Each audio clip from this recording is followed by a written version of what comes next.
Manchester City and Chelsea. He's a true now, true and true. Saturday night game between 5th place Manchester City and 4th place Chelsea at the Etihad Stadium. This is a huge game in the battle for top 4. Champions League, how concerning would that be? Sorry? If you don't make the Champions League, how concerning would that be? We could make it. You confident? Why should think differently? You can ask me as well, what nice will be you qualify for the Champions League. So what's going to happen, I'm going to answer. But I'm thinking it's going to happen. Always I'm very, very positive. What always the next target. No, Robert, it's okay. It's okay. It's just a matter of for me to understand that anything can happen. How many times, I don't know, how many times Moy miss a pass during the season? Many times. How many times Nico miss a goal? Many times. How many times Noni miss a cross? Many times. And Robert did 4 mistakes during the season that we concede a goal. But it's normal. It's part of the game. Interesting game, this. Maresca, former assistant, of course, to Pep at City a few seasons ago.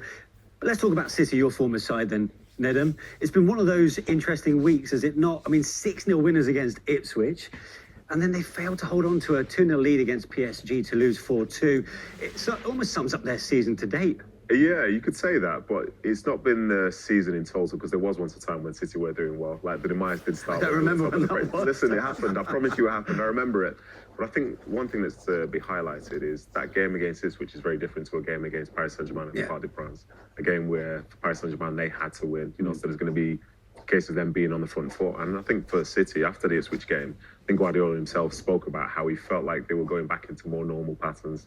It seemed as if it was something more familiar performance-wise that he'd hoped from his side. Yeah. Whereas in some of the games before, the result might have been there, but the performance wasn't. But he then head to Paris, and some of those sort of like frailties were there again. From when they took the 2-0 lead, great, and I think a better version of City probably dictate the tempo and control the game from there. Yeah. But it never felt like they did that. In that second half, they were swarmed upon by PSG. And in the end, like 4-2, I think that's a nice result for City because it could have been more. Yeah, I was going to say, I think it was a bit of a false lead, really. I think that the way that the goals fell was probably a little bit lucky for City to even be leading by that scoreline, because PSG deserved to win that game, and it was a very tough game. And because of their previous results in the Champions League, they're in the position they're in. But they'll probably take more from that Ipswich win than they would from that PSG result, because they've almost, I don't know, maybe it's harsh, but I do think they're finding the Champions League such a challenge that now for them it is probably all about rescuing the Premier League and where they can finish. That's a good one, you know. And I don't necessarily disagree, but what I would say is I think something has changed from, say, last week when they played against Ipswich. Is in that Ipswich game, Jeremy Doku played well, Ruben Diaz played well. Now both of those players are injured. So they've now taken a step back from a position, say, personnel-wise, which they would have been happy with before.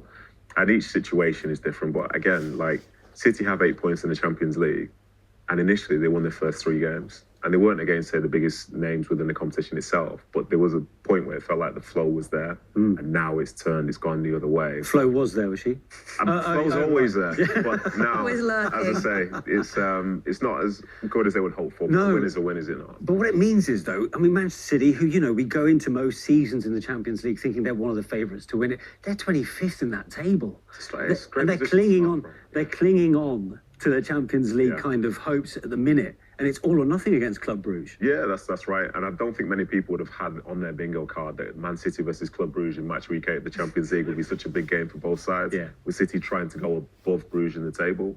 But I think it just shows, again, the sort of toughness of the competition like the Champions League, especially in this new format. Because before the game against Paris Saint-Germain were in 26th. That same side that dominated Man City had also had a tough time in the competition. So, you know, they've got a chance. They have to win. And it's going to be an interesting game. But it's disappointing for them because that was a 9th game this season where they've taken the lead and not been able to go on to win it, which again is very un-City-like to what we've known in recent seasons.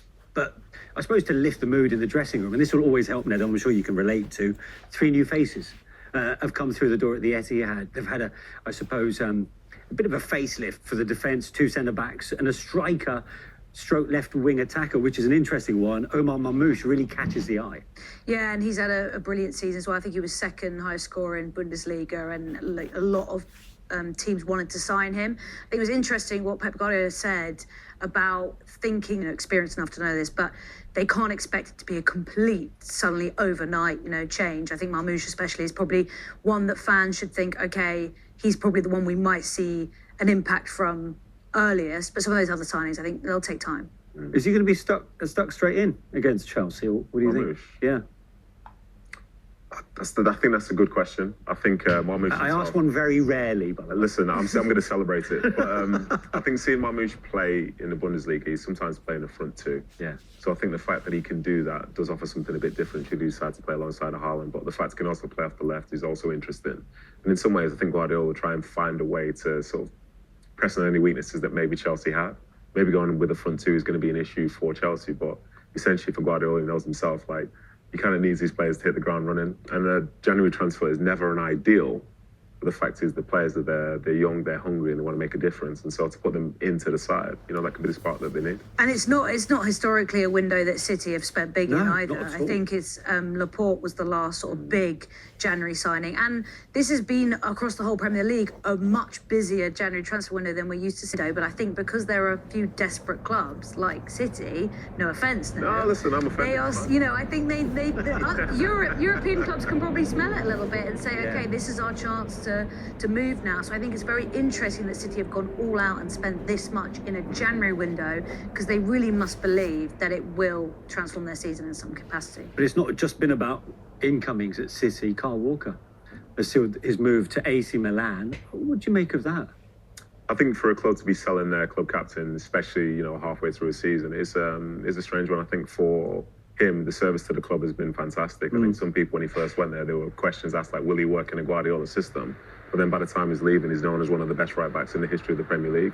So clearly he's had lots of good years there. The fact that he was lifting up that trophy, that fourth Premier League title in a row, like the history makers, that's massive. But in fairness, this season hasn't been the same for him, as is the case with other players as well, where he's not performed to his absolute best. His fitness hasn't been to its absolute best, and it's not quite worked out.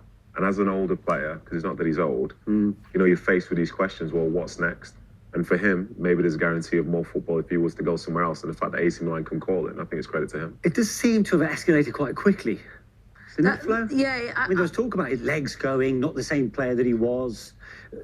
Is it because he was feeling the harsh end of maybe, I think it was really interesting because obviously I think we've seen a trend with managers now actually being quite explicit about potential moves. We saw it with Amar and Rashford. We've seen it with Maresca, about Ben Chilwell as well. And when Pep came out, I can't remember after what game it was, but he came out straight away, said, yes, Kyle Walker wants a move and is probably going to move this window. Yeah. Even though there'd always been signs that might happen, suddenly within a few weeks he's gone. That is quite quick, but obviously for club and player, it's one that works. And obviously as a coach, you'd much rather someone goes than have someone who doesn't want to be there, who is struggling in a team that's struggling too. You might as well make things happen. And the interesting thing is those other players I mentioned are still working out their futures. Yeah. Chelsea go to the Etihad looking to rectify a terrible record against City. No win in 10 in all competitions. The last one, 2021 Champions League final. See, what is going on here? Which is an interesting one. I'm just getting over that now. Sorry to bring it up, but I thought you'd be over it by now. No. But if there's ever a time to try and put that wretched record to one side, is this a good time to play City? I think these last few months have been the best time to play City we've probably seen in years. Seeing some of the fragility and the fact that it always seems to be in a certain way. Maybe someone makes an individual error. Maybe there's an injection of speed that puts them under pressure. Maybe some of the takeaways you can have from them if you put them under pressure. I think that is good. But I think the other side of this is this Chelsea side, they've won their first game in 6 just recently. They're dipping form. They're not over that by itself. I think the win against Wolves was a good one on the Monday night. But yeah, you've got to have belief. I think every team now would have belief going to play against Man City. But if that belief turns to arrogance, very quickly you'll get punished. But again, like I say, that result for Chelsea at home to Wolves is a big one for them, because once upon a time, probably a month ago, they had a chance to win a game and be top of the league. And I do think in some of those poor results for Chelsea, the performances were pretty good. Only really the Bournemouth game where I thought, okay, Bournemouth should have won that game. I do think around that possible red card that wasn't a red card. I think Chelsea were a little bit unlucky. So in all of those results, those poor results, I think there's an element of bad luck for Chelsea that obviously never helps. But I do think their performances have shown that there's a level of consistency they get. Defensively, there's still a weakness, but I think this is probably the most I've seen in a Chelsea side recently that I feel like could beat City. Yeah, with a Cole Palmer who might have a point to prove against his former club. I think so, and I think he's proved the point before. But I think he's always, he relishes that challenge.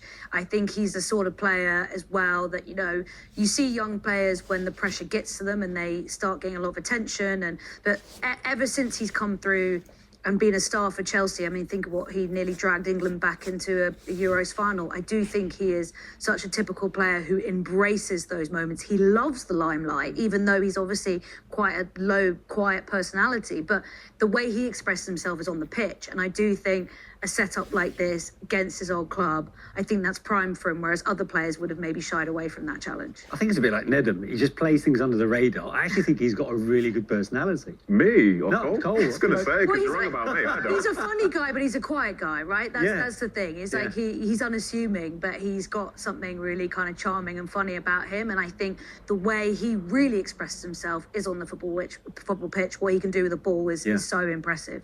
Yeah. It should be a good game, though, right? It's got all the ingredients for a terrific encounter. Yeah, absolutely it should. We're talking about Cole Palmer and the quality that he has, but they've got so much attacking threat as well, being fed by him and for City. They'll know they have to defend really well to try and keep them away. But then Chelsea, as Flo was saying, like defensively at times, they don't look as good as say they could be. Some of the setups that they have. At that game there, it's a great goal that he scored against Fulham, but Fulham beat them. Fulham came back to win that game at Stamford Bridge, so they have their frailties. No team is perfect. And because they're such a young side, you get some real good highs, but at times, in moments, you get some real bad lows. Yeah. And I think when you come up against the side, which is probably one of the most experienced in Man City, you could talk yourself into any outcome. And you can see the influence that he has, including those Chelsea mascots that we saw against Wolves on Monday, just as they were obviously lining up pre-kickoff. Most of them giving the old Cole Palmer's goal celebration. Yeah, my son does that as well when he scores goals. Yeah. It's a great celebration, but interestingly, is it? It's not Morgan Rogers' celebration. He got it from Morgan Rogers. Yeah, there has been that sort of I did it first, and now unfortunately Morgan Rogers is playing catch up. But if he made it his own, so that's all it takes. Cold Rogers, yeah. See? He should have trademarked it. That's the thing. Right, time for